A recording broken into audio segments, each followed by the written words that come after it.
बहुत ज़्यादा पोल्यूशन है। अभी तक तो धूप बाहर निकल जानी चाहिए थी, धूप तो टच ही नहीं करती है ग्राउंड को। It's not healthy.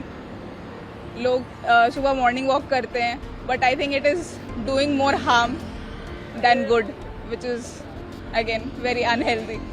पॉल्यूशन बहुत ज्यादा हो रहा है, इस वजह से देखिए आंखों में भी, इवन नोज से एंटर कर रहा है ना, तो चेस्ट में भी प्रॉब्लम हो रही है। हमारे कुछ मतलब टीम के मेंबर वो भी बीमार हो गए हैं, तो काफी ज्यादा ये हैगा कि इतनी, और खासकर ये दिल्ली में ही हो रहा है। मैंने तो सुना रेड जोन में भी आ गया है, तो इतना नहीं होना चाहिए था। इसके लिए कुछ तो होना चाहिए ना कि करे हमारी पब्लिक के लिए और सेफ हो वो।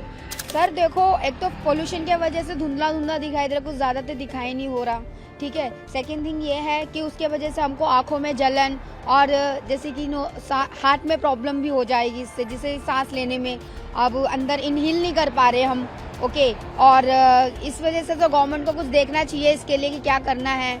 और जो ओल्ड एज लोग हैं वो तो इवन निकल ही नहीं पा रहे हैं, जो क्योंकि उनके जो मतलब प्रॉब्लम्स होती है, घुटने में दर्द होता है, ये सब चीज़ें।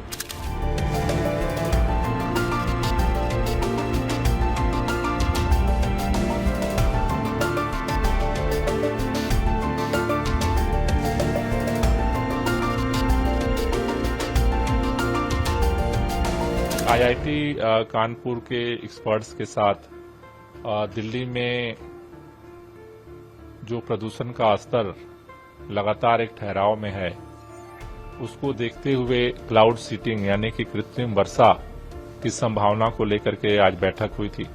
इसके पहले 12 सितंबर को दिल्ली सचिवालय में हमने एक्सपर्ट मीट की थी और उसमें पहली बार ये प्रस्ताव आईआईटी कानपुर के तरफ से रखा गया था।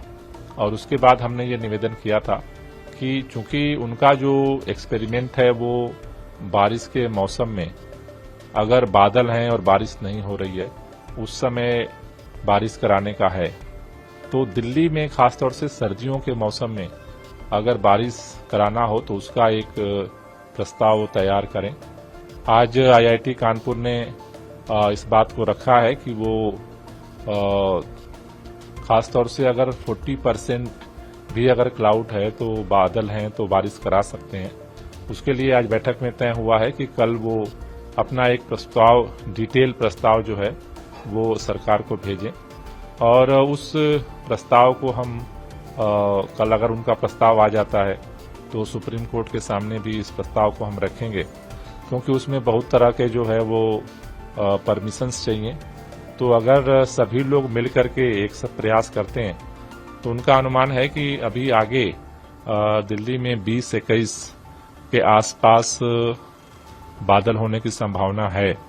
तो उसको ध्यान में रखते हुए हमने उनसे कल प्रस्ताव भेजने के लिए कहा है और फिर कोर्ट के सामने उसे प्रस्तुत करेंगे।